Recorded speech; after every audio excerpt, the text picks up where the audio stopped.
मैंने उनको इसलिए बोला क्योंकि आप विरोध करना है तो भाजपा का विरोध करिए। आप चुनाव लड़ रहे हैं, आप नीतीश जी का विरोध करिए। आप जिस प्रत्याशी से लड़ रहे हैं उसका विरोध करिए। आपकी हिम्मत कैसे हो गई ये बोलने की कि राम मंदिर के जगह पे हॉस्पिटल बनना चाहिए था।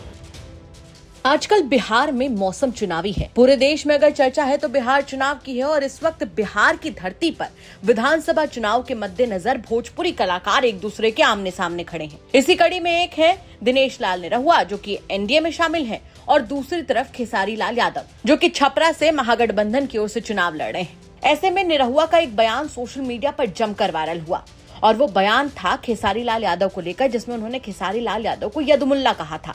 ऐसे में एक बार फिर से दिनेश लाल निरहुआ ने खेसारी लाल यादव पर निशाना साधा। उनका कहना है कि उनकी हिम्मत कैसे हो गई ये कहने की कि जहां राम मंदिर बना है वहां अस्पताल बनना चाहिए। राम मंदिर के लिए 500 सालों तक हम लोगों ने इंतजार किया और तुम उसका विरोध कैसे कह सकते हो।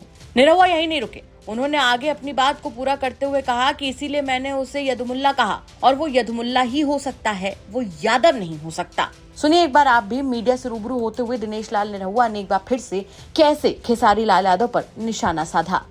खेसारी लाल कह रहे हैं कि अभी से अच्छा जंगल राज था, लोग अब फिरौती देकर जिंदा रह लेते थे। वो बहुत बड़े ज्ञानी बाबा हैं उनका ज्ञान उन्हीं को मुबारक। अभी जो हमारा बिहार है वो रफ्तार पकड़ चुका है और बिहार विकास के राह पे है।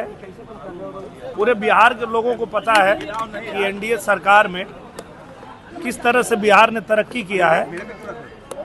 तो हम लोगों को बिहार को आगे बढ़ाना है जैसे बिहार तरक्की कर रहा है। और अब दोबारा यहाँ जंगल राज नहीं चाहिए उनको। जी, आपने खेसारी लाल को यदुमुल्ला कहा, इस पर रोहिणी आचार्य कह रही है कि दिनेश लाल यादव कौन जाते हैं, पहले ये तो बता दें। मुझे लगता है कि किसी भी व्यक्ति को पहले ये समझना चाहिए कि वो कर क्या रहा है। मैंने उनको इसलिए बोला क्योंकि आप विरोध करना है तो भाजपा का विरोध करिए। आप चुनाव लड़ रहे हैं, आप नीतीश जी का विरोध करिए। आप जिस प्रत्याशी से लड़ रहे हैं उसका विरोध करिए।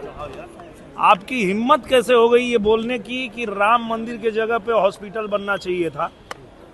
500 साल जिस मंदिर के लिए हिंदू लड़ते रहे, अपने जान की बाजी लगाए, कुर्बानी दिए और कोर्ट के आदेश आने के बाद जब वहां भव्य राम मंदिर बना है तो आप बकवास करते हैं कि वहां मंदिर के जगह हॉस्पिटल बनना चाहिए। तो ऐसे आदमी को यदमुल्ला ही कहा जा सकता है, अब ये यादव नहीं हो सकता है।